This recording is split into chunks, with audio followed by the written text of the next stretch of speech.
Hello everyone, let's start our today's topic. That is, today in the coming up video we will be discussing about how to protect the workers in the unorganized sector. Now let's start our today's video. As you all know that in the previous video we have talked about in detail the organized and the unorganized sectors. And we have taken the example of Kamal and Kamta.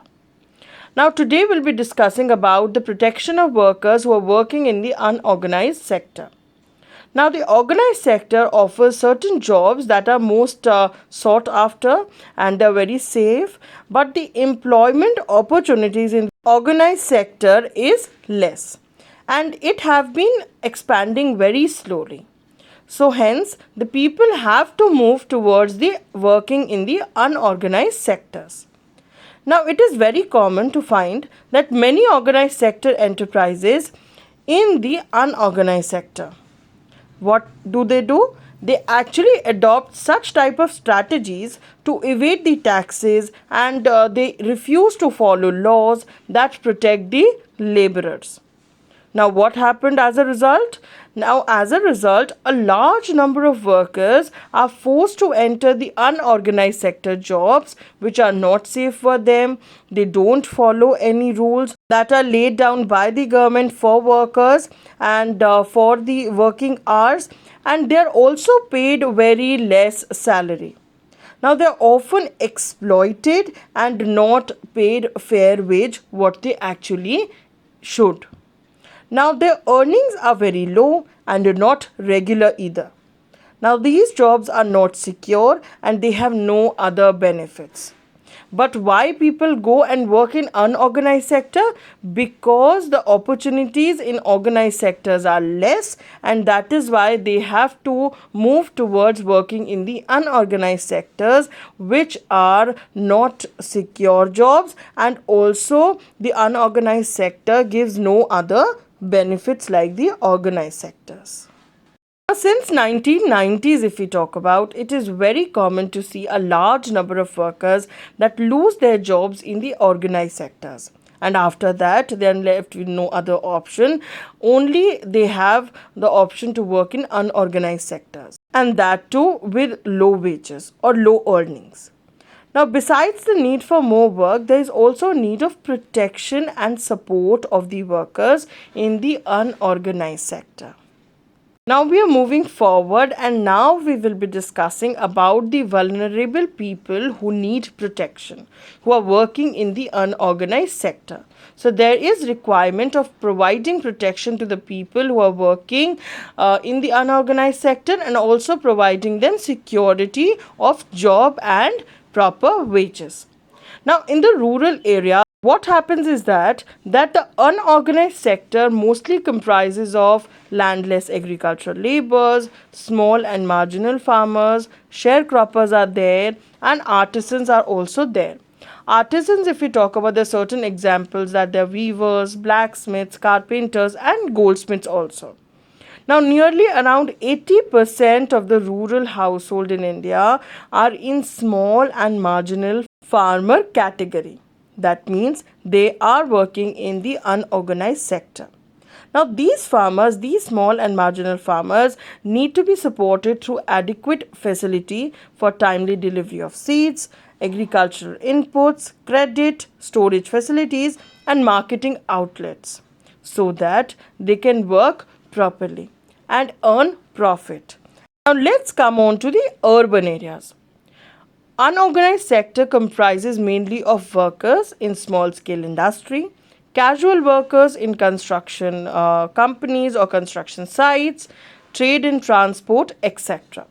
So these people are working under all these factories are categorized into unorganized sector in the urban areas.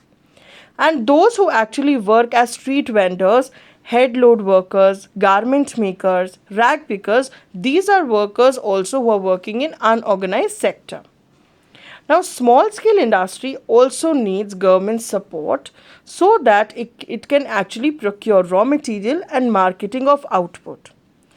Because of the certain facilities that are not provided, these people hire the workers pay them low wages because they have to take out their profit margin.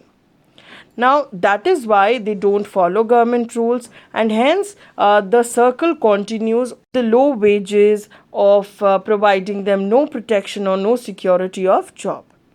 Now, the casual workers, if we talk about in both rural or urban areas, they need to be protected.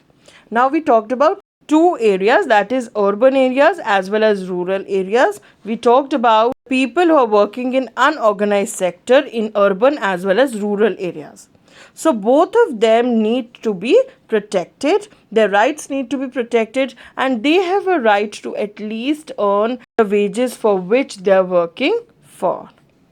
And also, besides wages, protection needs to be also provided to them for security of jobs and also their workers' rights and in the working conditions. Now, we also find out that majority of workers from scheduled caste, scheduled tribes and backward communities, they find themselves in the unorganized sectors. They are mostly working in unorganized sectors and are not working in proper conditions. Now, here you can see a picture of a person who is kind of a street vendor.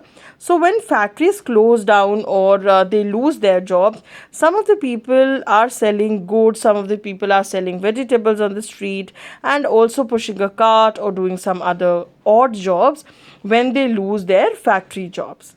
Now, besides getting the irregular and low paid work, workers of the unorganized sector face social discrimination as well.